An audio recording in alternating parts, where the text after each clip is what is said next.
Thursday Night Football, Steelers at Browns tonight on NFL Network. We've got you covered with Baker, with Rudolph, James Conner, his status for this one.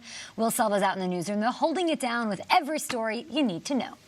Absolutely. What's going on there, Kay? And guys, by the way, love the Big 12 highlights of Oklahoma and Oklahoma State. Keep them coming as we hype up tonight's game. Meanwhile, the Colts could be welcoming back quarterback Jacoby Brissett, and not a moment too soon, as they host the Jaguars in a divisional showdown on Sunday.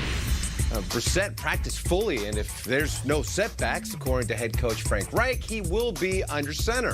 Brissett recovering from a sprained MCL. The Colts have lost each of the last 2 games after he suffered the injury in Week 9. Prior to the injury, he had a passer rating of 99.3, which ranked 10th in the NFL. Jets running back Le'Veon Bell is once again showing up on the injury report, but this time it's for an illness. Head coach Adam Gase says it's not serious, and when a reporter jokingly asked Gase if it was mononucleosis, he said, quote, way too soon. It's also way too soon for speculation on Gase's job security, given he hasn't even been on the job for a full year. But that's not stopping some people from openly pondering the possibility. Either way, Jets owner Christopher Johnson is not one of those people, as he told reporters Gase will return in his position in 2020. I want to assure you there will be no changes in coaches here. Adam has the trust of this team. He has the trust of Sam. He has Joe's trust. He has my trust. He's a good man. He's a good coach. All right, so he is sticking with his guy. Gase, by the way, as expected, says he was appreciative of Johnson's comments. So the power stance won't be going away anytime soon, Kyle, much to your delight. I am absolutely delighted about it, but how do the Jets fans feel? Let's find out, Will.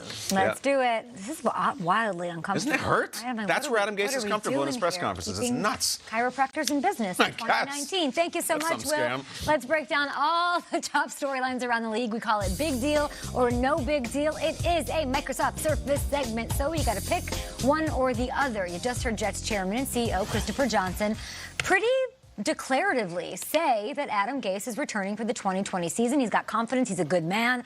Is that statement, and is the fact that he is bringing him back, a big deal or no big deal? It's a big deal. And I'm going to say it's a big deal because as much as I can be critical of Adam Gase, this organization, the offense not being as creative as I want, I hate it when coaches get fired, especially when they get fired early. You know, let me speak from a player's perspective. I don't care what's going on in your organization. If you're Robbie Anderson, Le'Veon Bell, Sam Darnold, you're sitting back and you're saying, what? Our coach is fired. Now we have to hit the reset button again. I love the fact that they're giving him another opportunity. He dealt with a lot this season. Let's give him one more chance to see if we can right this ship. It's a big deal, and it's a big deal because it happened on November 13th and not on January 2nd. Let's see how the season plays out here. This thing, they beat the Giants, and suddenly it's, okay, wow, we got 2 wins. Okay, now look, whether or not he was to announce it this early is a big deal, and I think a positive. It totally takes the smoke out of that entire situation. They can focus on football. If Johnson had no intention of firing him at the end of the year, regardless of record, then you might as well say it. But you're basically telling Gase, 2-14, if that's what it is, you still have a job. I don't know if the fans want to hear that on November 14th. Yeah, I would. The Jets already are still playing Bowles' contract. Did that factor into the decision at all? Not to have to pay, I think if the money was a factor, it would have been a factor when they gave Gase the huge deal before the season also. Like, they're paying Bowles, but a lot of teams are paying multiple coaches. I go huge. And I kind of agree with Peter. It's not just the timing.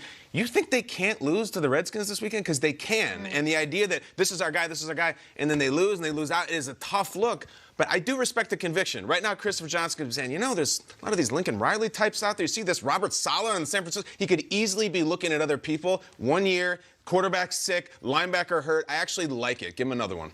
Big deals all around. At GMFB with your thoughts. We know saving Gase is in the back of the paper, right? Yeah, saving Gase. Oh, yeah. I like it too. It's the same thing. It's the Sam Darnold mentality. We can make the playoffs. We have to win every game, but like we're winners, and a lot of things went wrong for us, but they are still in it, at least up here. Huge AFC matchup on Sunday. The Texans going to Baltimore to take on the top rushing attack in the league. It's the Ravens. So is it a big deal or no big deal, Kyle, that the Texans haven't allowed a 100-yard rusher since 2017 and have the third best rush defense in the league? This is huge. I had to bing this to double check that this was 2017, and they've faced Saquon, they faced McCaffrey. This is the stat that I didn't know that I'm falling in love with. Credit to them, credit to Romeo Cornell. This is an awesome, and they lost JJ and Jadeveon. It's awesome. It's a huge deal. Respect is due for Saquon and Ezekiel Elliott. McCaffrey, come on. Ain't these guys, because it's not just Lamar. It is Mark Ingram, who's averaging 5 yards per carry. Woo! It is Justice. It is Edwards. They bring him in from all over, and then you got our guy Pat Ricard. Talk about it. Rock blocking. This is a rushing attack that they have not seen yet. It's a rushing attack that the league has not seen. Maybe in 10 years, they come at you in so many ways, and it's designed to do that. Stats be damned. This is the team, the Ravens. They're special. Yeah, not to mention the Heisman package. RG3 out here picking up yards. Man. Listen, it's a big deal to the Texans, right? Credit to them. That's one hell of a stat. Oh, here we go. But it's no big deal to the Ravens. I agree with you 100%. They have that combination of Lamar Jackson and Mark Ingram. And if you want to give them a Hollywood name, it's Lamar Ingram Jackson. Okay, that big. duo is one hell of a combination, and I do feel like they're going to go off. Those guys can get a buck each in this game on the ground. Yeah. No Watt out there. It'll be a tall order for Houston to stop that attack. More Good Morning Football just ahead. We've got Thursday night action covered, of course, and a huge guest coming on the set from Curb Your Enthusiasm. Jeff Garland joining the show. He's here live in studio. He loves the Bears, he loves Larry, and he loves getting after it on TV. Can't wait to hear what he thinks about the Bears. We're going to tell you why it is a must-win game for Chicago in LA on Sunday. Come on.